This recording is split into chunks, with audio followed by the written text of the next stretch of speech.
teman-teman, assalamualaikum warahmatullahi wabarakatuh. Kembali lagi di podcast Bang Jis 19. Kali ini aku mau podcast seputar Q&A bersama channel daripada Abu Hamzah Al-Bakhtari.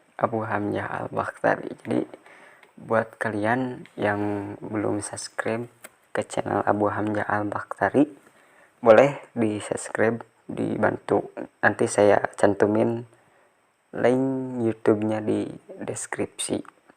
Baik teman-teman, untuk podcast hari ini langsung saja kita mulai. Baik teman-teman, jadi saya akan langsung bertanya kepada channel daripada Abu Hamzah Al-Bakhtari. Mohon maaf ada suara teng-teng, security sedang patroli teman-teman ya. Baik, jadi langsung saja saya akan bicara perihal dalam surah Al-Ma'un. Dijelaskan bahwasanya ayat 4 yang berbunyi fawailul lil musallin, yang artinya Celakalah bagi orang-orang yang sholat. seperti itu teman-teman. Jadi fawailul lil musallin, arti dari surah tersebut adalah maka celakalah orang-orang yang sholat. Nah, siapa yang celaka itu, Mang? Bismillahirrahmanirrahim. Jadi dalam ayat Al-Ma'un, dalam surah Al-Ma'un ayat 4, yang artinya maka celakalah bagi orang-orang yang sholat. Nah, mungkin dari ayat tersebut celaka bagi orang-orang yang sholat itu sudah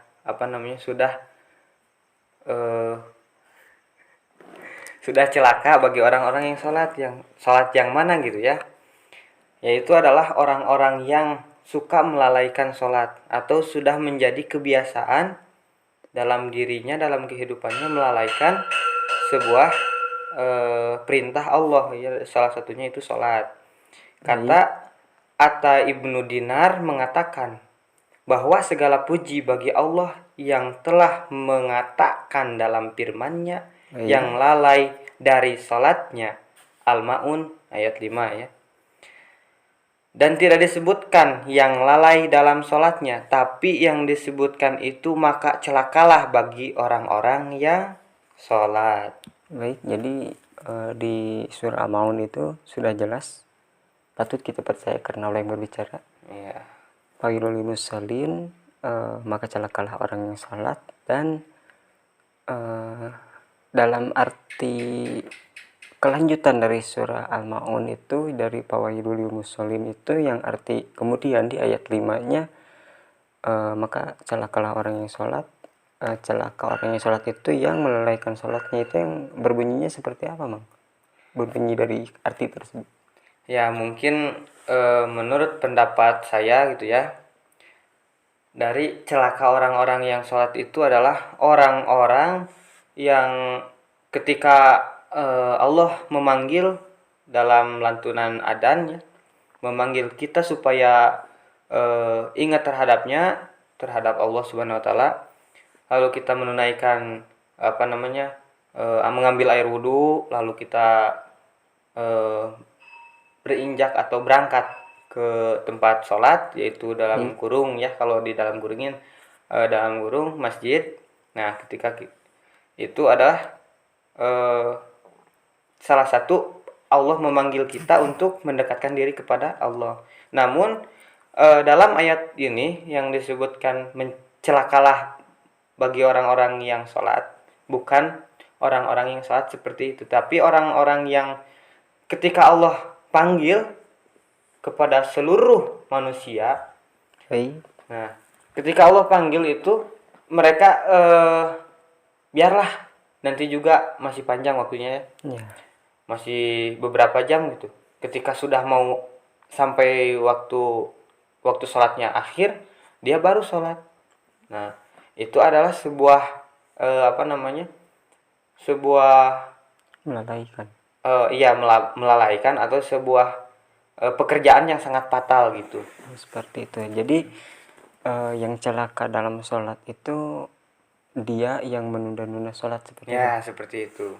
Jadi ya jadi seperti itu teman-teman ya, dalam surah Al-Maun ini yang ayat kelimanya yang berarti yaitu orang-orang yang lalai terhadap sholatnya. Jadi yang celaka itu yang semisal kan Isya tuh waktunya panjang Bang ya. Iya. Isya itu waktunya panjang nanti. Jadi ya mungkin kalau yang berada di pekerjaan mungkin masih bisa dimaklumi, atau tapi lebih ke itunya mungkin tidak bisa dimaklumi karena bisa jadi ketika kita bekerja itu kita menunda terlebih dahulu pekerjaan, kemudian mohon izin saya akan menunaikan ibadah sholat Isya terlebih dahulu dan kemudian nanti saya lanjutkan pekerjaannya. Mungkin bisa jadi seperti itu. Tapi jikalau mungkin sedang ada di perjalanan itu juga bisa sholat yang dinamakan seperti tidak seperti itu, jama qashar, jama takdim, mungkin seperti itu. Nah jadi kalau bisa dijelaskan nih ya buat teman-teman yang mungkin belum tahu jamak qashar dan jamak takdim itu, jamak qashar itu seperti apa Bang? Kalau jamak qashar itu ya, kalau jamak qashar itu adalah sebuah sebuah pengumpulan yang disatukan dan diringankan gitu. Kalau ini mah dikurangi gitu ya, bisa bingung. Jadi ketika jamak qashar itu adalah mengumpulkan dari dua waktu menjadi satu waktu. Baik. Dan yang qashar itu adalah meringkas gitu ya, atau merangkum gitu. Kalau dalam kata ilmiah merangkum menjadi sedikit gitu ya, menjadi sedikit. Contoh sholat zuhur beserta sholat asar, itu bisa dijamak qashar, Kenapa bisa dijamak qashar? Ketika apa gitu, bukan kenapa. Ketika apa kita bisa menjamak qashar? Ketika kita berada di perjalanan yang memiliki durasi waktu dua kali kita bermalam gitu ya, kalau diibaratkan seperti itu. 2 kali kita bermalam, ataupun kalau kata Sundanya itu 2 kali pamondokan, kalau kata Sunda gitu ya, 2 kali pamondokan seperti itu. Baik tuh. Nah, itu bisa bisa dijamak qashar. Nah, kalau jamak takdim atau jamak takhir, kalau jamak takdim itu adalah mengumpulkan dari dari 2 waktu, salah satunya tadi zuhur bersama asar, maghrib bersama isya, namun tidak subuh beserta duha. Itu tidak mungkin. Oh iya. Jadi ya. Jadi zuhur bisa bersama asar seperti itu, maghrib bisa bersama isya, subuh tidak bisa bersama duha. Baik seperti itu. Jadi dalam jamak takdim itu zuhur teman-teman ya, jadi dalam jamak takdim itu dapat zuhur dan asar waktu sholat, kemudian maghrib dan isya, namun tidak sholat subuh dan duha teman-teman ya. Baik seperti itu, mungkin tidak lebih tidak kurang, mohon maaf bila masih ada pembahasan yang mungkin teman-teman lebih tahu, yang mungkin teman-teman lebih punya ilmu yang lebih, mohon maaf karena kita masih dalam tahap belajar, kita hanya ingin sharing saja seputar Islam seperti ini. Jadi buat teman-teman terima kasih sudah menonton video ini. Oh, mohon maaf Mas. Baik. Sebelum ditutupnya podcast ini, baik, saya akan menjelaskan seputar jamak takhir dan jamak takdim ya.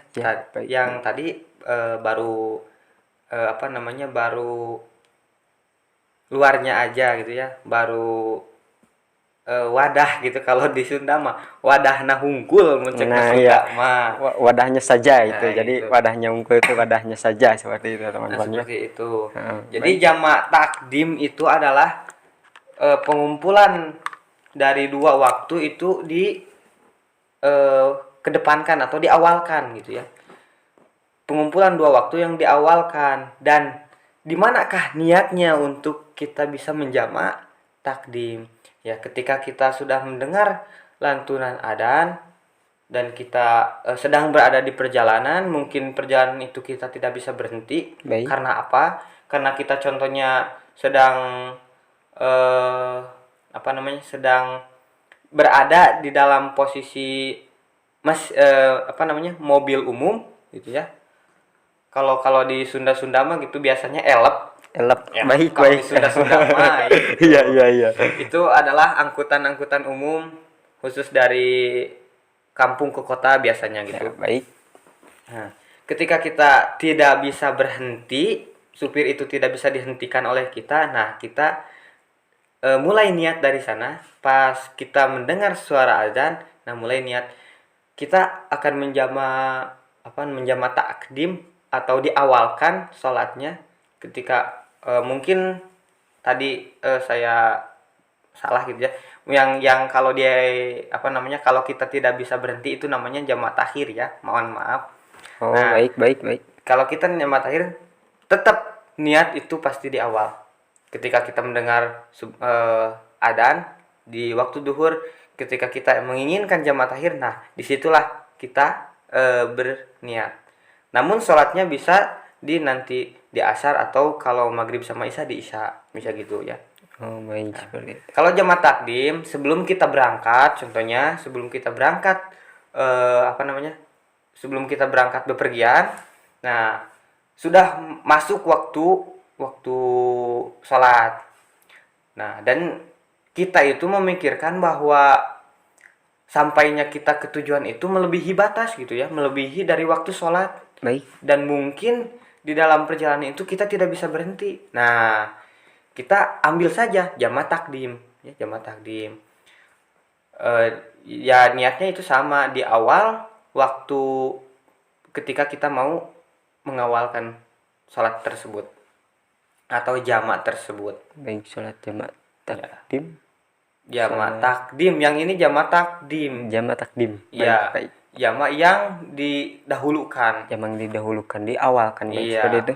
Jadi sholat isya atau sholat asar itu ditarik ke kalau asar ditarik ke duhur, kalau isya ditarik ke maghrib. Oh, Ya, baik. seperti itu. Nah, sholatnya berapa rakaat sih? Ya, tetap saja 4 rakaat gitu. Kalau maghrib ya 3 rakaat. Bukan maghrib jadi 4 rakaat, bukan. Oh, baik. Jadi ketika kita itu menjamak, rakaatnya itu tidak kita lebihkan gitu. Oh, tidak, tapi 4 rakaat setelah kita beres salam. Iya. Nah, kita apalagi kalau kita sedang bersama teman atau bersama keluarga atau bersama jamaah ya. Baik. Nah, setelah kita sholat zuhur atau sholat maghrib, kalau kita mendahulukan ya atau kita mengakhirkan, nah itu kita terlebih dahulu baiknya itu kita qomat lagi. Qomat. Iya, iqomah gitu. Nah, kalau tadi seputar qashar, meringkas itu duhur 2 rakaat, asar 2 rakaat, maghrib tidak bisa disedikitkan gitu ya. Oh, jadi tidak bisa dipotong-potong. Iya, dipotong-potong karena tidak mungkin 1,5 rakaat. Iya. Tidak mungkin kan itu. Iya, baik. Maghrib tetap 3. Maghrib tetap 3. Tapi kalau isya bisa diambil menjadi 2 rakaat. Oh, Nah, baik, seperti itu. Namun kalau jamak qashar itu ya tadi itu dalam 2 penginapan.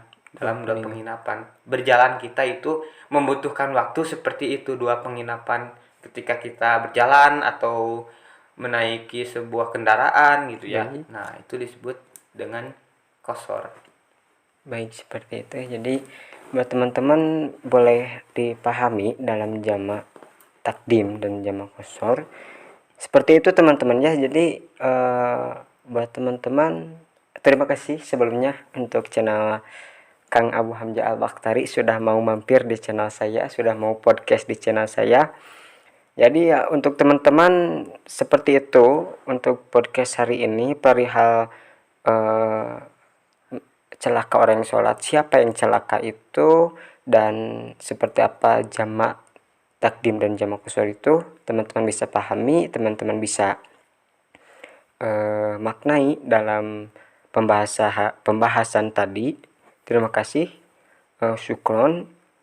Jangan lupa untuk like, komen, share, dan subscribe channel ini. Jangan lupa juga untuk subscribe channel Abu Hamzah Al-Bakhtari. Saya cantumkan YouTube-nya di deskripsi. Terima kasih. Wabillahi taufiq wal hidayah. Wassalamualaikum warahmatullahi wabarakatuh. Waalaikumsalam.